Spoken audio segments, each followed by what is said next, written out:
Kita kembali lagi di Opini Publik dan masih akan ngobrol-ngobrol dengan Mas Tio dan Mas Kuku. Terutama kita pengen bahas mengenai anak-anak muda sekarang. Kita bisa berbisnis ya, asal membibitnya tepat dan cara memasarkannya juga mungkin ada trik-trik tersendiri. Tapi sebelumnya kita akan mengajak pemirsa nih untuk melihat sebuah video mengenai peluang bisnis berbasis digital yang ternyata semakin diminati. Selamat menyaksikan.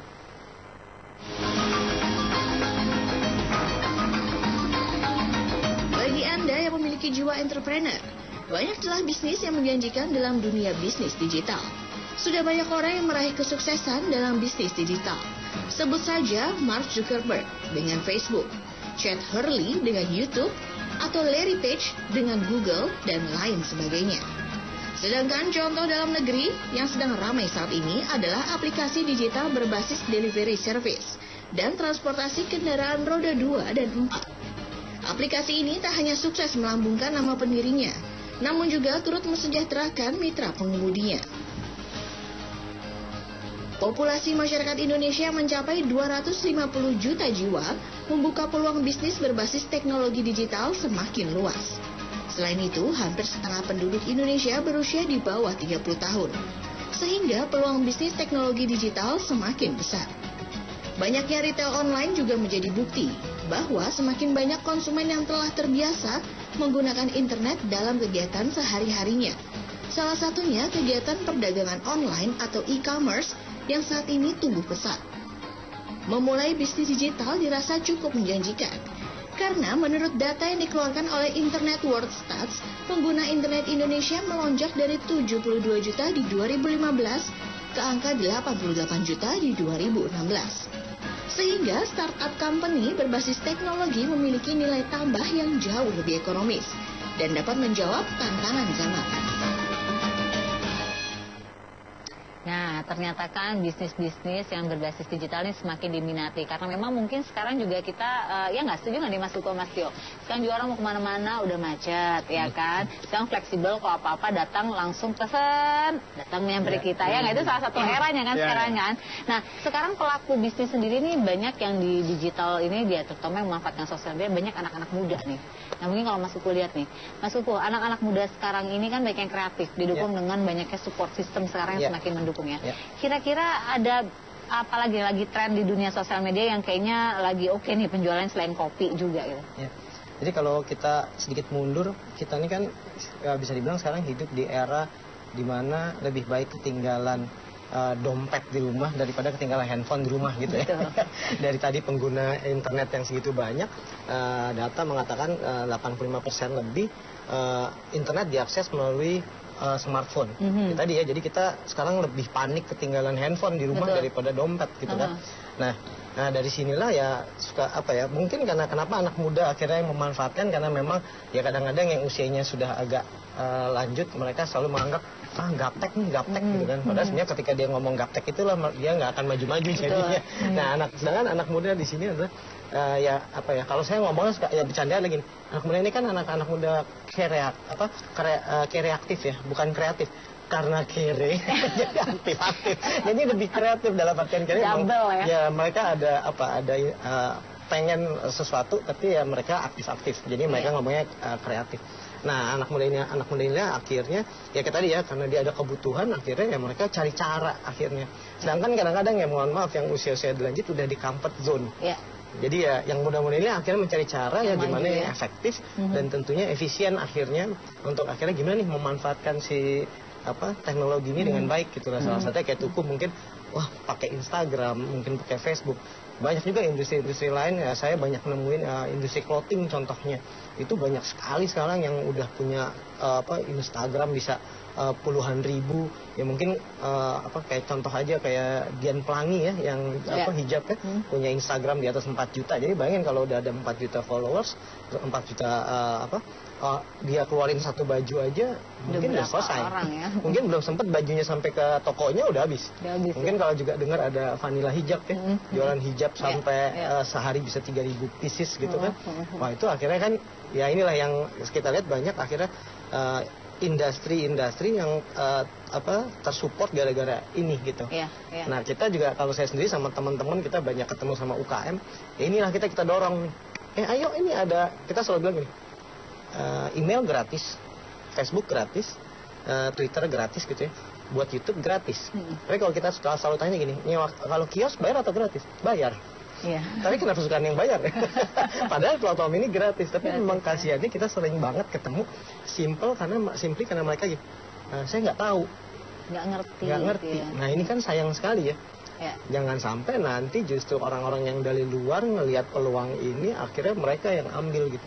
Karena banyak saya ketemu yang di Malang, bangga banget dibeli barangnya sama orang Bangkok.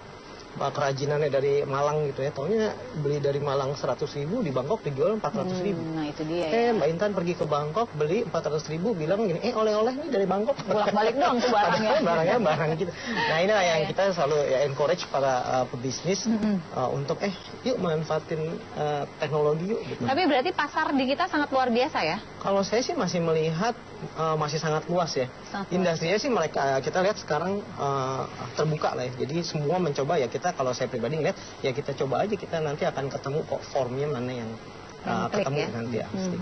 Kalau Mas Tio sendiri Mas, kadang-kadang nih mungkin anak-anak muda bilang gini, ya Mas Tio kali modalnya udah gede, biasa gitu. Banyak anak-anak muda bilang ya karena Mas Tio modalnya udah kenceng nih, jadi udah gampang bla bla bla. Tapi sebenarnya iya nggak sih dimulai dari modal yang besar untuk memulai sebuah bisnis? Mas Tio gimana? Kalau dari situ, menurutku sih kayak Mas Kuku bilang tadi, ada bahkan platform yang gratis. Berarti kan itu sudah memangkas investasi awal yang cukup besar.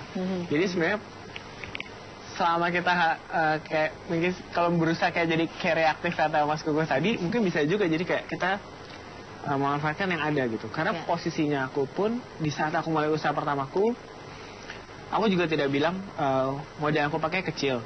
Cuma kebetulan saat itu aku benar-benar menginventarisir apa saja sifatnya kayak aset kewirausahaan yang aku punya. Dari segi aset, dari segi keuangan, link, kemampuan diri, pola kerja usahaku gitu-gitu. Dari situ aku kemas sedemikian rupa, langkahku yang paling efisien atau aku bisa optimalkan dari power yang aku punya sekarang, aku bikin seperti ini dulu.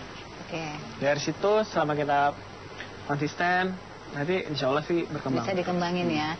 Nah, jadi intinya adalah benar kata Mas Kuku tadi. Kalau orang udah di posisi kreatif maksudnya, timbullah ide-ide yang kadang-kadang brilian justru ya. Karena dia manfaatkan segala sesuatu. Karena kepepet ya. Karena kepepet gimana caranya. Di bukunya kan. Karena the power of kepepet tuh bahaya ya. Malah bikin meledak ya satu bisnisnya. Karena banyak juga pengusaha-pengusaha yang sekarang brandnya justru naik apa semacam emang diawali dari awalnya mereka dengan modal yang seadanya dulu ya kayak gitu ya. Nah sekarang Mas Kuku aku tanya Mas, kalau untuk sosial media lah, taruhlah Instagram sekarang juga kan banyak hacker-hacker nih, ya kan? Ada yang udah followernya udah banyak, diambil lah gitu segala macam. Nah sebenarnya dari segi safety-nya gitu Instagram, karena kan kehilangan follower yang cukup banyak, bikin bingung sebuah industri usaha apalagi ya, itu gimana tuh Mas? Sebenarnya kalau kita ngelihat nggak selalu datangnya itu dari hackers ya, maksudnya saya ngelihat bahwa kadang orang suka nggak tahu, contoh aja banyak pedagang-pedagang nih yang punya akun Facebook, kok tiba-tiba saya nggak bisa masuk ke Facebook saya gitu. Taunya dia jualan tapi di akun personal account-nya dia, bukan di istilahnya kalau orang ngomong fanpage-nya dia. Padahal Facebook memang sudah bilang nggak boleh jualan di personal account gitu loh. Harus ada di. Karena nggak ngerti. Iya, karena nggak ngerti mereka. Sama di Instagram juga gitu. Kenapa tiba-tiba dia nggak bisa akses akun Instagram? Ternyata orang ini keseringan endorse. Nah Instagram dalam hal ini Facebook dan Instagram kan nggak suka ya kalau orang tuh terlalu sering mengendorse gitu, atau postingnya terlalu sering tiba-tiba. Tapi kalau jadi endorser emang itu sama Instagram gitu juga? Sebenarnya Instagram tidak ya kalau di terms and conditioner mereka tidak tidak memperbolehkan hal seperti itu terjadi. Makanya jangan heran kalau yang keseringan endorse tuh tiba-tiba kalau akunnya nggak bisa diakses, ditahan, disuspend gitu ya, mungkin cuma seminggu 2 minggu, jadi seperti warning aja. Makanya juga ada teman, kok tiba-tiba nggak bisa akses, ternyata dia postingnya tuh dalam waktu 1 menit bisa berapa kali posting. Ganggu kata Instagram. Ganggu ini, Sisi bisnisnya terlalu besar gitu. Ya, karena kan to be honest, sekarang kalau ditanya Facebook, Instagram, income-nya dari mana kalau bukan dari iklan kan gitu kan. Ya berarti mereka encourage orang untuk bagaimana promote dengan cara yang sesuai dengan terms and condition Facebook dan bikin Instagram gitu. Oh, jadi kadang-kadang karena ketidakpahaman kita sama dunia sosial media, jadi seolah-olah kesannya nih kok kayaknya susah banget bisnis sosial media gitu ya. Padahal kalau udah tahu caranya, gampang banget dan peluang banget gitu ya. Banget. Ya kan? Gimana Mas Tio, peluang banget nggak? Peluang dong. Peluang dong. Lebih mudah terkenal di nasional kan. Nasional ya. Tapi setidaknya akhirnya karena kedatangan Bapak Jokowi tadi, jadi mau nggak mau akhirnya seluruh Indonesia kalau tuku nih ya kan, banyak yang akhirnya ayo dong buka di misalnya di Sumatera, di Kalimantan, banyak nggak? Atau mau franchise sih? Nggak mau katanya. Nggak mau ya. Dibuka gitu. Belum ke arah sana berpikir ya. Tapi banyak sih yang doain kayak, ayo dong Mas bisa buka di sini. Amin. Bagaimana kayak harapan-harapan itu akan jadi motivasiku lah dasarnya berkembang. Masih seru banget ngobrol sama Mas Tio dan Mas Kuku, dan masih ada satu segmen lagi nih buat kita ngobrol banyak sama mereka, yang pasti ketemu mereka nggak gampang, jadi nanti segmen terakhir saya masih mau ngobrol banyak sama mereka. Jangan kemana-mana ya, tetap di Opini Publik.